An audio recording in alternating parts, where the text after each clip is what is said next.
Rockaways Productions presents The Casey Waters Show, Episode 276, Imaginary Territory Arrival, The Winners.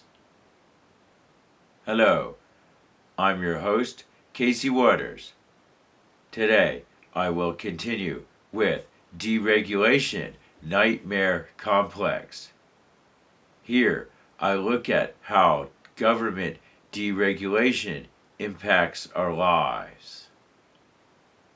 Then, it's on to Imaginary Territory Arrival, The Winners. Here, I look at the imaginary territories and why the Central Region got to dominate reality.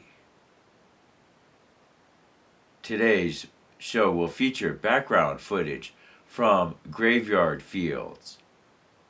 Graveyard Fields is located southwest of Asheville on the Blue Ridge Parkway. So, take the Blue Ridge Parkway, headed south out of Asheville. After a half hour or so, you'll pass Mount Pisgah. Well, keep going on the Parkway South. You'll pass US 276, and maybe about 10 or 15 miles past that, there'll be an overlook on the right. That's where Graveyard Fields is. Well, the overlook is called Graveyard Fields.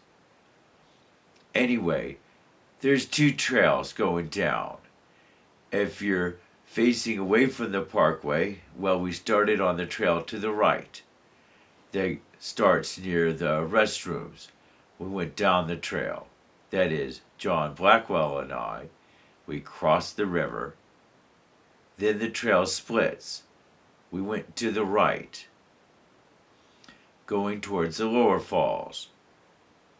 So, I went down to the lower falls and a little bit beyond. Then I came back up and met with John. Then we started back. Well, instead of going to the left and going back, we went straight. And we went through the meadows, going parallel to the river. Then we came to another trail. We went to the left. Well, if we'd gone to the right, it would have gone to the upper falls. But we went to the left, back across the river, and back up to the parking lot. So we made a big loop. So, it was a nice hike, an enjoyable spot with waterfalls and some nice meadows. So, now, let's continue with Deregulation Nightmare Complex. It's a lot to deal with, and there's probably more to it than I'm describing. There's suffering out there. Suffering because of deregulation. Suffering in the name of corporate profits for the corporate elite. That's what this country is about. In the name of Citizens United, with corporations being people and the common people's voices being suppressed, as the country becomes more conservative and the liberal idealistic voice is ridiculed. So I guess that means I get ridiculed. Oh well, I keep going on, don't I? Unfunded. Oh well, that's the way it goes. After all, I've done probably around, must be around 450 episodes since 1994, all starting in Anchorage, Alaska, where the show continues to this day, as well as in the Manhattan area. Well, we keep moving along now, don't we? There's genetically modified organisms. Perhaps we need to use caution when eating raw vegetables, such as raw corn, perhaps, maybe even raw beans and other raw vegetables. They may be more dangerous now when they're genetically modified. There might be severe allergic reactions. I think this has already happened. Sure, we don't know what's going on.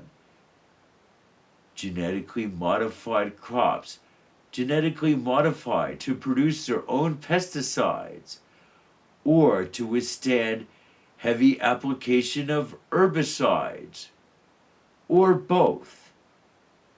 Gee, it's a nightmare. We're eating it. So therefore, we're the nightmare. We become the nightmare. The deregulation nightmare complex. It affects her life in so many ways. And it's probably going to get worse and more difficult to stop. This is a very tricky situation. Sure it is. Well, because the industry oversees itself, as the Food and Drug Administration has less oversight over food. There's less inspectors out there. So the companies have to inspect their food themselves. It's almost like leaving the fox in charge of the hen house. Well, it might lead to corruption. It might lead to cover-up. And it might lead to bad food being passed off to the consumer in the name of company profit. That's what self-regulation is about. Regulation makes it harder to do business. Sure it does. But we need that anyway. We need business to suffer. So, people will suffer less. Corporate profits will go down. Perhaps wages will go up.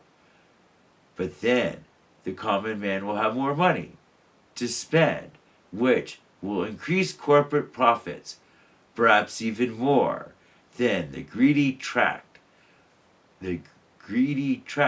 our country is heading for, where a few corporations have all the money and everybody else has hardly nothing. So no one can really stimulate the economy much. So the economy suffers and the corporations make less money. Perhaps it's control they're after, trying to control every aspect of our life. Perhaps trying to control how we think. Sure, limiting our intellectual freedom, all in the name of corporate profit. Well, maybe more in the name of control, of controlling our lives and influencing our behavior.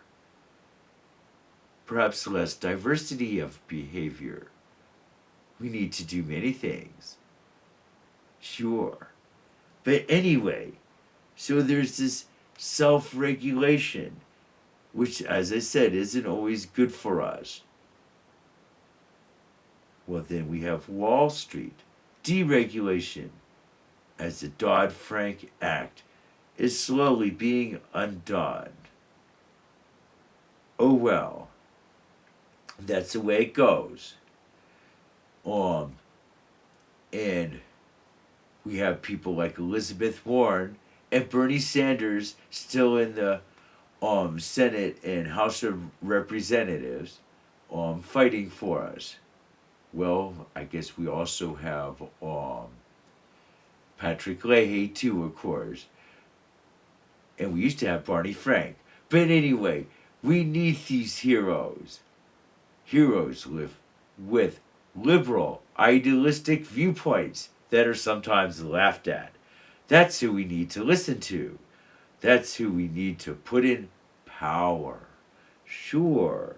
Otherwise, we're all going to suffer as our lives get more and more controlled and perhaps less enjoyable at the same time. Anyway, we have rental derivatives out there, As less and less people can afford to buy their own homes, they have to rent. And these rental properties, well, are rolled into investment schemes.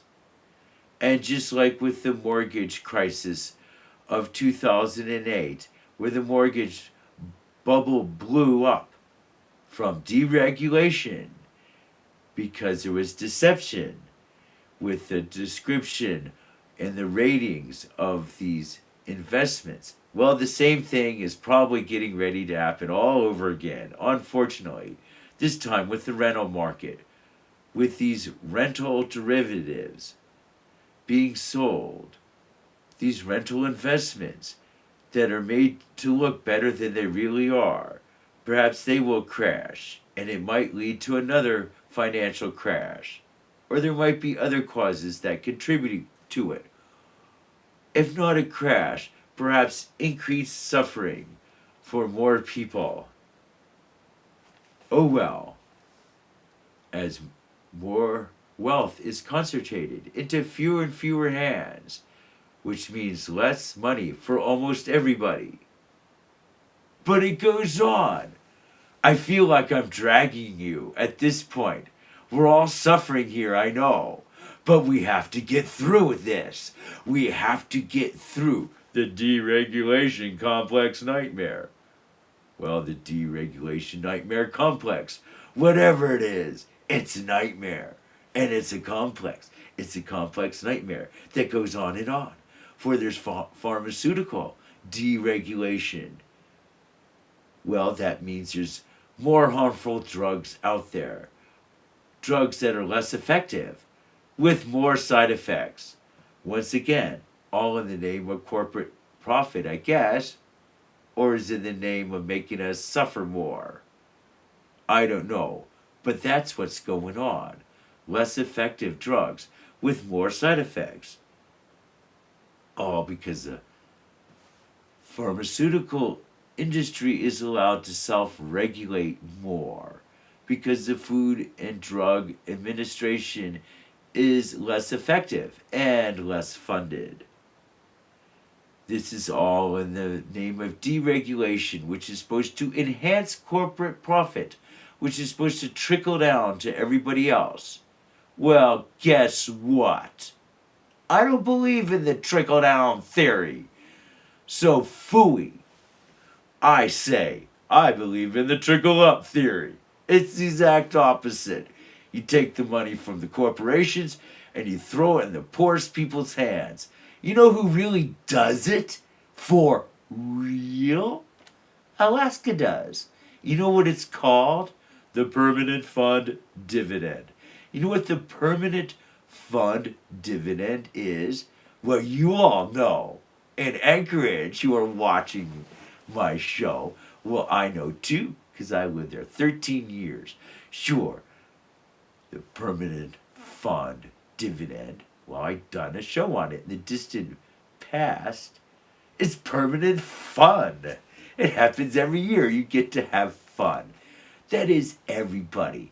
And I mean people who are broke, people who are unemployed, get just as much money as the highest wage earner in Alaska, as the owner of the largest corporation gets the same amount of money as the homeless person in Alaska.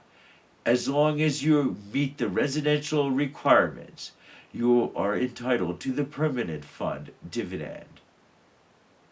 Well, so you get this money. Everybody gets the same amount of money, around $1,000 or so a year or more. If you have, this includes children too, I think. Maybe 2 years old and up. So if you have a large family, well, everybody could get money. That might mean a family vacation, a new car, paying off student loans. Yeah, I'll get to those soon. And other things. So all this money goes into the economy. Suddenly, all the car dealers are having sales. Suddenly, when the economy is slow in the fall, when everybody gets their money, Suddenly, the Alaskan economy is stimulated from the ground up using the trickle up theory. You never hear about it now, do you? But you, you who live in Alaska, know it all too well how wonderful it is and how it is truly needed. Oh, if they ever tried to take away the permanent fund dividend, well, I don't think they can, because you won't let them as the Alaska voter. Good for you. We must protect the permanent fund dividend because there's nothing else like it in the rest of the 50 states. In theory, every state should have one. There should be a federal permanent fund dividend where all people, everyone receives income regardless of their status, regardless of whether they're working or not. That way, the poorest people can contribute to the economy. Lots and lots of poor people who don't have money because their wealth is concentrated in a few hands. Well, if you give all these poor people money, well, what are they going to do? They're going to spend it. And who makes the money? Well, the rich people do. But maybe the poor people, if they're given money often enough, might be able to climb out of poverty. And if enough regulations are put back in place, perhaps things will be better. And there'll be more hope for the poor. And the middle class can reform and grow. And this country can become more upwardly mobile.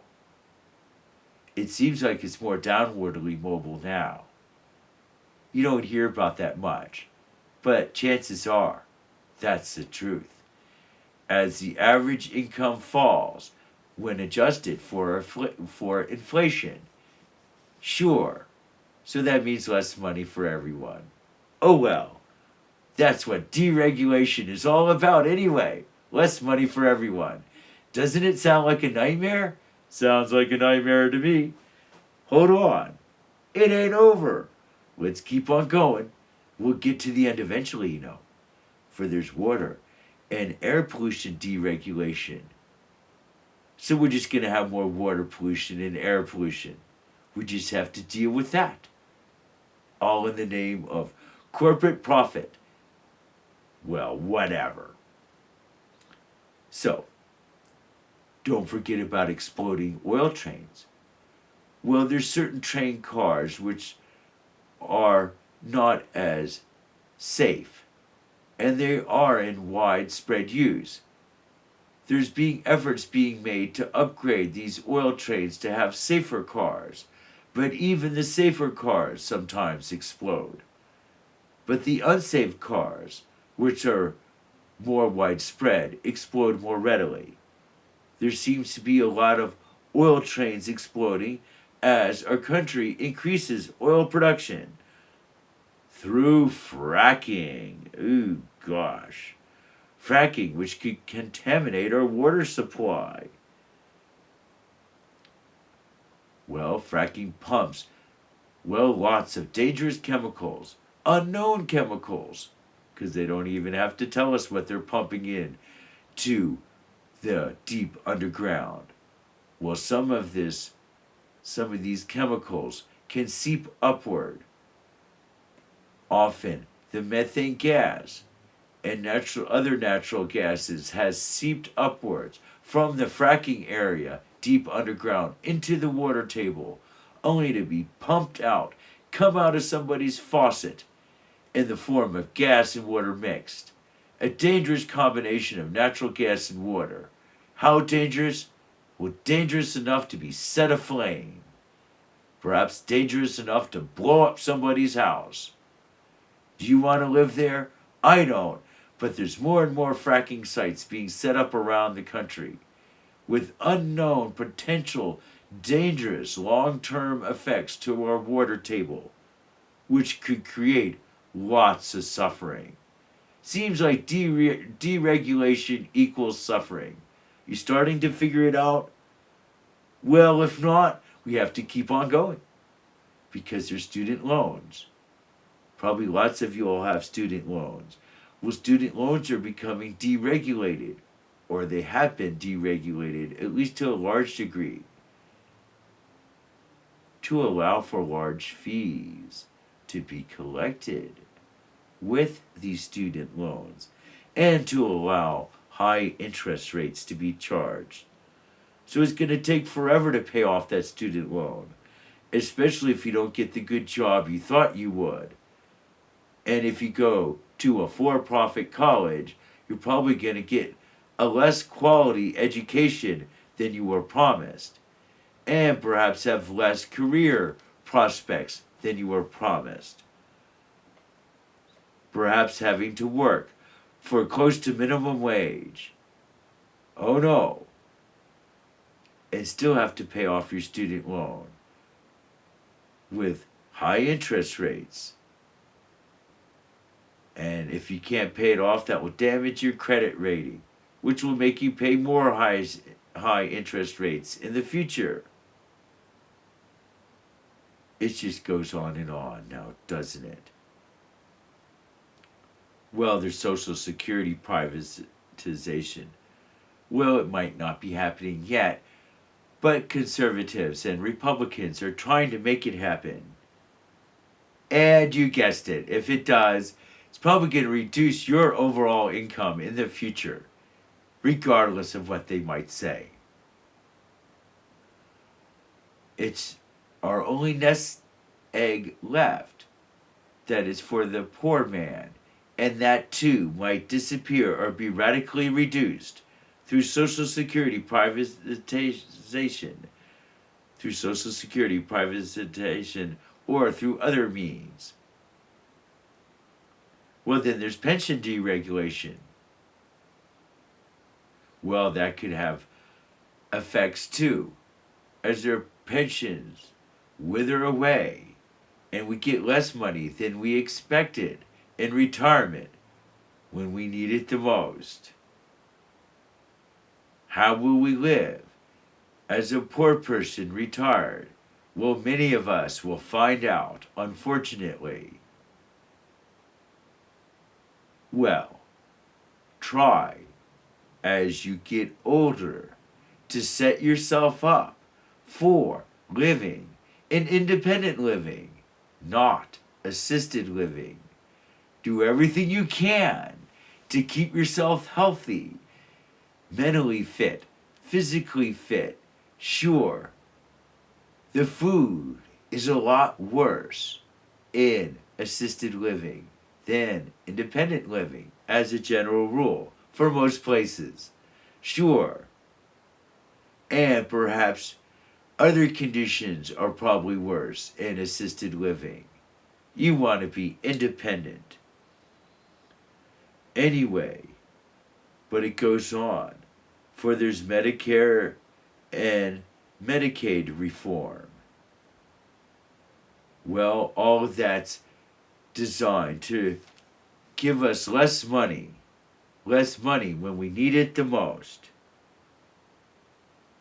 Sure, in North Carolina, there's been limits set on unemployment insurance compensation. Limits that reduce the maximum amount that you can receive per week. And also for shorter duration of unemployment benefits. Well, I guess all in the name of saving corporations money. All in the name of making the poor man poorer and making the poor man suffer more. All in the name of deregulation. All in the name of the deregulation nightmare complex. Well, you're starting to figure it out? Well, hopefully so. Is there more?